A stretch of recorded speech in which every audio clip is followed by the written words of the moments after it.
God is speaking to you right now. Stop and listen. You did not end up here by chance. Out of every video, every post, every distraction competing for your attention right now, something brought you to this exact moment. Something made you stop. Something made you stay. And before you convince yourself that it was random, I want you to sit with that for just a second. Because random does not feel the way you feel right now. There is something happening in your life, and you already know it. You may not have the words for it yet. You may not have told anyone about it, but there is a weight, a shift, a quiet feeling that something is either approaching or already moving. You can sense it even when you cannot name it. And the fact that you are here, reading these words in this moment is not a coincidence. It is a response. God does not work in chaos. He does not arrive late, scrambling to catch up with your life. He moves ahead of you. He walks into tomorrow while you are still dealing with today. And when he has something to say to you, he does not wait for the perfect setting. He uses whatever catches your attention. He uses what you are already drawn to. And right now he is using this. Here is what most people never understand. God does not only speak in churches. He does not only move during prayer meetings or quiet morning devotionals. He speaks in ordinary moments. He interrupts regular Tuesday afternoons. He shows up in the middle of a normal scroll through your phone. He is not limited by setting. He is not waiting for you to be in the right room or wearing the right expression. He meets you exactly where you are. And where you are right now is exactly where he wants you. This is not a message about fear. I want to say that clearly right at the start so your chest can relax. This is not coming to shake you or scare you or make your anxiety climb higher. This is the opposite of that. This is a message about awareness, about preparation, about the kind of love that speaks before things get difficult, not after. About a God who thinks you are worth interrupting for. So many people are walking through their lives waiting for God to show up in some dramatic, obvious, undeniable way. They are waiting for fire, for lightning, for a voice that sounds like thunder rolling across the sky. And because they are watching for fireworks, they miss the whisper, they miss the nudge. They miss the quiet but clear moment where something inside them says, "Pay attention, this matters. This is that moment." And here is what makes it urgent. Not every door stays open. Not every window of awareness stays open. There are seasons in your life where God is very clearly working in a specific direction, and those seasons have a rhythm. There is a time to receive, a time to respond, a time to move. And missing that rhythm does not mean you are abandoned, but it can mean you stay stuck longer than you needed to. It can mean you walk into something harder than it had to be. It can mean you look back months from now and think, "I felt something then. I should have listened." You are feeling something now. That is why you are still here. So let this be the moment you actually listen, not just read, not just scroll, not just let the words pass through your eyes while your mind is somewhere else. Actually listen, because what is coming next in this message is not small, and the way you receive it matters more than you think. Before we go any further, if this message is already hitting something real in your life, I want you to hit subscribe right now. And here is the real reason I am asking. This channel does not exist to entertain you. It exists because people are walking through genuinely hard seasons and they need a voice that speaks life into them, not fear, not confusion, not empty hype. We release content like this regularly, messages that are designed to meet you exactly where you are. If you subscribe and turn on notifications, you will not miss the word that was made specifically for your next season. This could be the channel that changes how you hear God for the rest of your life. Subscribe now. Let's keep going. Section 1. The voice you have been hearing your whole life. Let me tell you something that is going to reframe your entire past. Every time you almost made a decision and something stopped you, that was not doubt. Every time you felt a pull in a different direction than the one you were already walking in, that was not overthinking. Every time something inside you said wait when everything around you said go, that was not fear holding you back. That was guidance moving you forward. You have been hearing from God for longer than you realize. You just did not know what to call it. Think about a time when you were about to say yes to something, maybe a relationship, a job, a move, a decision, and right before you committed, something in your gut shifted. You could not explain it. Nothing on the surface had changed. The opportunity still looked good. The person still seemed fine. The plan still made sense on paper. But something felt off, and you either listened or you did not. And if you listened, you probably found out later why that hesitation was there. If you did not listen, you probably learned the hard way. That shift in your gut was not random. That was the voice of a God who was already standing in your tomorrow, looking back at your today, and saying, "Not this one. This will cost you more than it looks like." Here is something wild to think about. You have been redirected more times than you know. not just the ones you remember. There were moments when something changed in the background of your life and you never even saw the original path because you were already on the new one. A delay that felt like frustration turned out to be protection. A plan that fell apart at the last minute turned out to have been heading somewhere you never should have gone. A person who walked out of your life, when they left it felt like loss, but later you understood that their absence created space for something far better. You did not survive this far by luck. You were guided.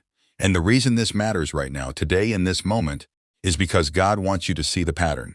He is not trying to impress you with a history lesson. He is showing you the evidence so your trust can be stronger going forward. He is saying, look at how I have already been working. Look at the times I protected you before you even knew you needed protection. Look at the redirections, the delays, the closed doors, the narrow escapes. And then trust me with what is coming, because something is coming. It is not coming to destroy you. It is not coming to undo the good things in your life. But something is shifting. Something is changing. And the people who are paying attention, the ones who have learned to recognize the voice, the nudge, the quiet pull, those are the ones who will move through the shift with peace instead of panic. There is a kind of awareness that comes from a close relationship with God. It is not the same as worry. Worry spins in circles. It creates problems in your head that have not happened yet and then exhausts you fighting battles that never arrive. Awareness is different. Awareness is still. Awareness says something is near and I do not fully see it, but I trust the one who does. Awareness keeps your eyes open without keeping your heart tight. Worry tightens everything. Awareness opens everything. God wants you aware right now, not worried, not anxious, not bracing for impact like you are expecting the worst, but wide awake with your heart calm and your ears open. The way you tell the difference between your own fearful thoughts and actual divine guidance is simple. Fear rushes, fear pressures, fear pushes you into decisions before you are ready. Fear wants you to act immediately before you have time to think. But when God speaks, there is a steadiness underneath the urgency. There is a sense of weight without panic. There is seriousness without chaos. The message is clear even if the details are not. You do not feel like you are about to fall. You feel like you are being held while you wait to see what comes next. That is what this moment is. Steady urgency, calm weight, clear enough to make you pay attention, grounded enough that you do not need to spiral. You have heard this voice before. You felt it when you almost walked into something that would have hurt you and something stopped you. You felt it when you were ready to give up and something quiet inside you said stay. You felt it when a choice was in front of you and one option created peace and the other created a kind of unease you could not shake. You learned to trust that feeling, at least sometimes. God is asking you to trust it fully now, because the stakes are higher than usual right now, not in a frightening way, in a meaningful way. The season you are stepping into is not ordinary. The decisions you make in the next stretch of time carry more weight than normal. The things you choose to pay attention to will shape outcomes you cannot yet see. And God, knowing all of this, is giving you exactly what He always gives the people He loves before important moments arrive. A warning, a preparation, a chance to be steady before the wind picks up. Section 2. What God does before the storm. Let me take you back in time for a minute. Long before the flood came, Noah was already building. He did not wake up one morning to rain and scramble. He had been warned. He had been given specific instructions. He had been given time to prepare while the sky was still clear and the ground was still dry. The people around him thought he was out of his mind. They looked at the cloudless sky and laughed at the man with the giant boat. But Noah knew something they did not know. He had heard something they had not heard. And when the rain finally came, the prepared heart was not destroyed by it. Think about Joseph. Before the famine that would have wiped out an entire region, God gave Joseph the dream. He gave him the picture. He gave him the interpretation. He gave him years of preparation, even painful years in prison and in slavery. That seemed at the time like pure suffering, but were actually building the exact strength and positioning he would need for the moment the famine arrived. Joseph did not see the meaning of those hard years while he was in them, but God did. And when the famine came, Joseph was not caught off guard. He was exactly where he needed to be. This is how God works. He does not wait for the crisis to reach you and then show up to help you manage the wreckage. He works ahead of time. He prepares hearts before events arrive. He builds something strong in you during the quiet seasons so that when the loud ones come, you do not fall apart. You stand. The world does not operate this way. The world reacts. Sirens go off after the accident. Warnings are issued after the damage is done. People scramble for solutions once the crisis is already in full swing. The world is always one step behind because the world is limited by time. It can only respond to what has already happened. But God is not limited by time. He sees your whole story, not just the chapter you are in right now. He sees the chapter after this one and the one after that. He sees the thing approaching from 3 chapters ahead, and because he sees it, he speaks into today so you will be ready when you get there. This is why the message right now is not about fear. It is about the love that prepares. When someone who loves you deeply warns you about something, they are not trying to frighten you. They are trying to protect you. A good parent does not stay quiet when their child is about to make a mistake just to avoid an uncomfortable conversation. They speak. They prepare. They say, I love you too much to let you walk into this without knowing. That is what God is doing right now. He is leaning towards you. He is saying, I see what is ahead. I know what is coming. And I love you too much to let you arrive unprepared. Right now, God is not just watching you from a distance. He is working on your behalf in ways you cannot see yet. He is aligning things quietly, closing some doors that would have looked attractive but led nowhere good, opening other doors that do not look impressive yet but will matter more than you know, moving pieces around in the background of your life while the surface looks the same as always. You cannot see this work because it is happening underneath the surface. But that does not mean it is not real. Some of the most important things that have ever happened in your life were invisible until they were finished. You looked up one day and things were different, and you traced it back and realized the shift had been in motion long before you noticed. That is how this works. And here is why your cooperation matters right now. Even when you cannot see the work, your response to it matters. If you rush ahead when you were supposed to wait, you create complications that did not have to exist. If you panic and start forcing things open that were supposed to stay closed a little longer, you create delays. If you stop paying attention and go back to operating on autopilot, you miss the moment when direction becomes clear. Your stillness is not passive. Your stillness is active cooperation with what God is building. Think of it like this. When a surgeon is doing precise work, the most helpful thing the people in the room can do is stay out of the way and let the surgeon work. They do not help by grabbing tools and jumping in. They help by creating the right conditions for the work to happen. Right now, God is doing precise work in your life. And the most helpful thing you can do is stay calm, stay attentive, and stay out of your own way. This does not mean you freeze. It does not mean you stop living. It means you slow down on the inside. It means you stop running from silence. It means you stop filling every quiet moment with distraction because something in you is slightly uncomfortable with stillness. That discomfort is important. That discomfort is actually the signal that God is near and there is something He wants you to hear in the quiet. Stillness is not weakness. Stillness is how you stay connected to the voice that is guiding you through this. Section 3. The shift that is already happening. Something is already in motion. Not tomorrow. Not when you finish this video. Right now, as these words move through your mind, something is shifting in your life. You may already feel it. That low-level awareness that things are not quite the same as they were. A conversation that felt heavier than usual. A relationship that seems to be at some kind of crossroads. A sense that the season you have been in is ending and something new is waiting on the other side. A feeling that you cannot quite name, but it sits with you throughout the day. That is transition. And transition is not the same thing as trouble. Most people are terrified of transition because they associate change with loss. And yes, sometimes transition involves loss. Sometimes the thing on the other side of a shift is different from what you had before. Sometimes it requires you to let go of something you got comfortable with. But transition in the hands of God is never just loss. It is always also gain. It is always also preparation. It is always moving you from one thing and towards something that fits who you are actually becoming. The problem is that we judge transitions in the middle of them. We look at the uncertainty, the unsettled feeling, the things that no longer feel stable, and we call it bad. We assume that if something is uncomfortable, God must be absent. But that is backwards. Some of the most powerful moments of God's presence in a person's life feel deeply uncomfortable from the inside. Because transformation is not comfortable. Growth is not comfortable. Being shaped into something stronger requires pressure that doesn't always feel good while it's happening.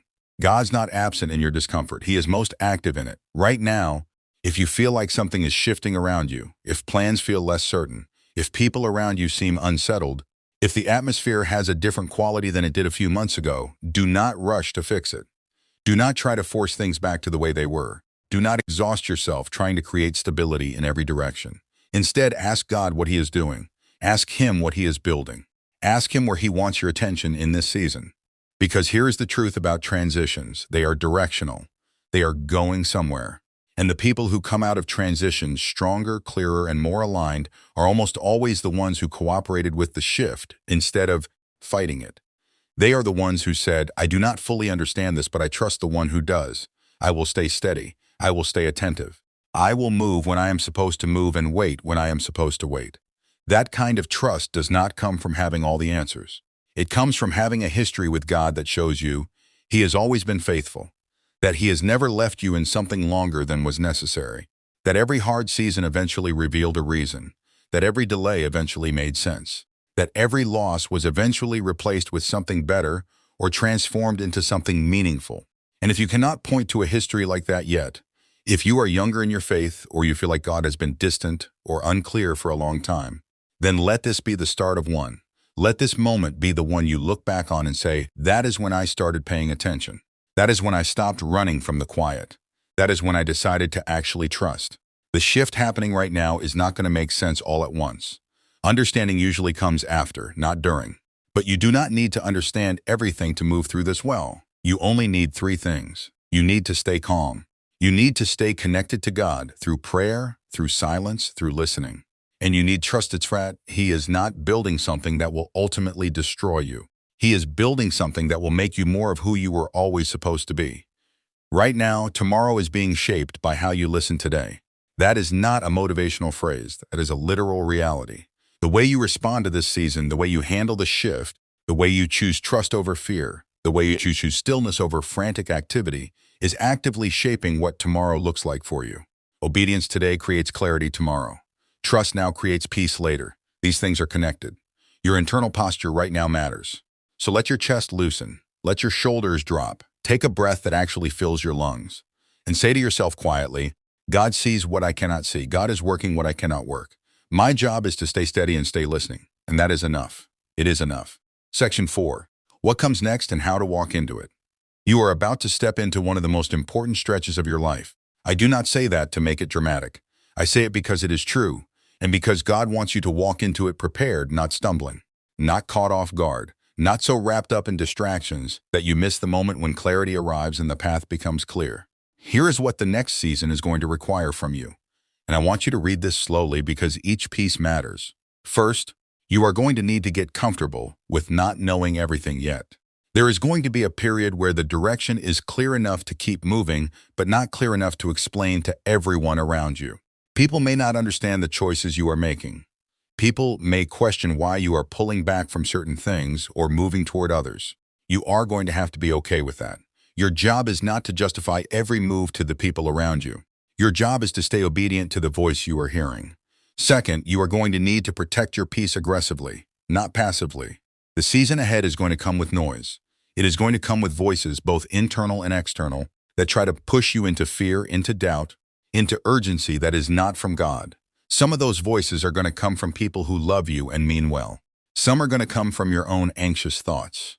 You are going to need to get very good at telling the difference between the urgency that leads to peace and the urgency that leads to panic. One comes from God, one comes from fear. Peace leads, fear chases. Third, you are going to need to rest. Not sleep, although sleep matters too, but a deeper kind of rest. Rest that trusts. Rest that does not keep reopening the same problem looking for a different answer. Rest that can lay something down at night and not pick it back up first thing in the morning. That kind of rest is not passive or irresponsible. That kind of rest is actually an act of faith. It is saying, God, this is yours. I am trusting you with it. I am not going to carry this through the night because you told me to cast my cares on you, and I believe you mean that. Fourth, stay in the Word. Not as a ritual, not as a box to check, but as a lifeline. There are going to be moments in the coming weeks where you desperately need to hear something steady and true. The noise around you is going to be loud. The options are going to feel overwhelming. And in those moments, you need a foundation that does not shake. The Word of God is that foundation. It is living. It is active. It speaks into the exact situation you are standing in, even when it was written thousands of years before you were born. That is not coincidence. That is design. And fifth, build your awareness. Practice paying attention to the nudges. Practice noticing when something shifts in your peace. Practice taking those moments seriously instead of brushing them off. You heard earlier in this message about all the ways God has already been speaking in your life. All the times that hesitation was actually protection. All the times that delay was actually preparation. Now that you can see the pattern, do not go back to ignoring it. God will keep speaking. Your job is to keep listening. Here is what I want to leave you with. The reason God is speaking to you right now is not because something is wrong with you. It is because something is right. It is because you are in a season where your attention matters, where your posture matters, where the daily small choices about what you listen to, what you give your energy to, what you let settle in your heart, those choices are building the foundation for what is coming. You are not in trouble. You are in transition. And transitions led by God always lead somewhere better than where you started. Even when the middle part is hard to see through, you are known. You are seen. You are cared for. And the God who has been guiding your steps since the very beginning is not going to stop now. Stop. Listen. Do not rush past this. Something important is near. And this moment of awareness right here, right now, is part of how He is taking care of you. Stay close. Stay open. Stay listening. He is not finished with you. Not even close. If this message spoke to something real in your life today, I want to hear about it. Drop a comment below and tell me this. What is the one thing you feel God has been trying to get your attention on lately that you have been brushing past? I genuinely want to read your responses. And if this was exactly what you needed today, please like this video and share it with someone who is going through a shift right now. Someone who needs to hear that what they are feeling is real and that they are not walking through it alone. Subscribe if you have not yet. We release messages like this regularly because there is always someone who needs to hear the right word at the right time. You do not want to miss what is coming next on this channel. God is speaking. Stay tuned.